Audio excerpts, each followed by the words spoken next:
I'm going to have a little rant about my latest case. I'll explain the situation with it. This is a case at the High Court put against me by Jamal's lawyer, Mohammed Akunji, who sent extremists after my family to threaten to kill them, etc. But this case, it is financial terrorism. I've just put something in here to show the costs. £650,000 if I lose. Now, what I'm supposed to do, which is what I was advised to do, is to just pay and apologise at the start. And then they can run with the headlines that I lied. I said Jamal wasn't innocent. I said that he assaults English girls. I have a schoolchild, Willing, who has already given a sworn affidavit, along with her parents, along with other children who witnessed him attack this schoolgirl, along with another 12-year-old boy. Remember, Jamal was 15, a 12-year-old boy who was already given a video interview to confirm that Jamal was assaulting him, along with another parent who confirms Jamal was racist, along with what we're currently waiting on a court order, which we know already confirms by his school report. His school report on the system confirms he attacked another girl. Okay? We're waiting on all of these things. And I have all of these things. Now, the case against me, which I need to prove in court, and it's these costs that just is why most people just weigh it up and go, oh, just pay him. Just pay him. How can he sue me for £100,000? How can a court system allow the charges and costs for that to be over £500,000?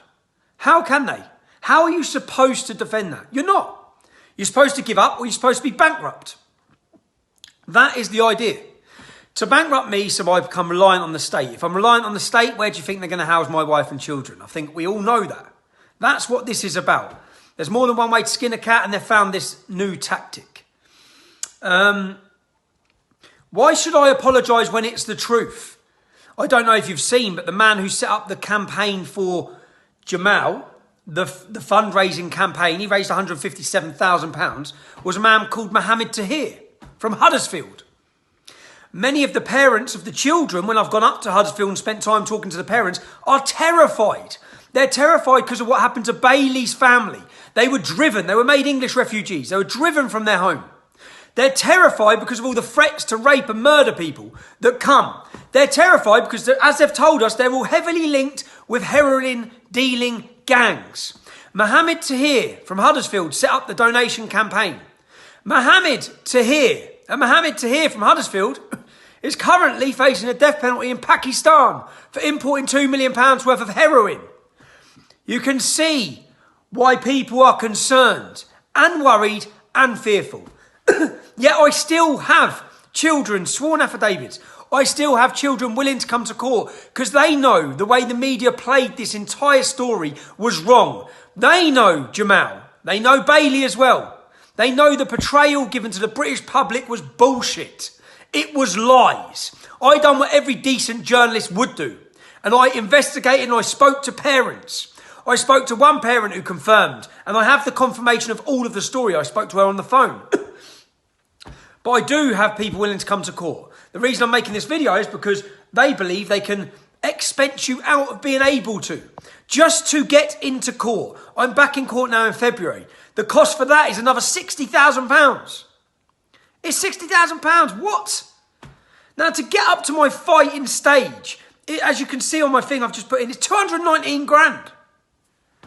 It's insane. If you want to support, if you can support the fight for truth, because that's what this is.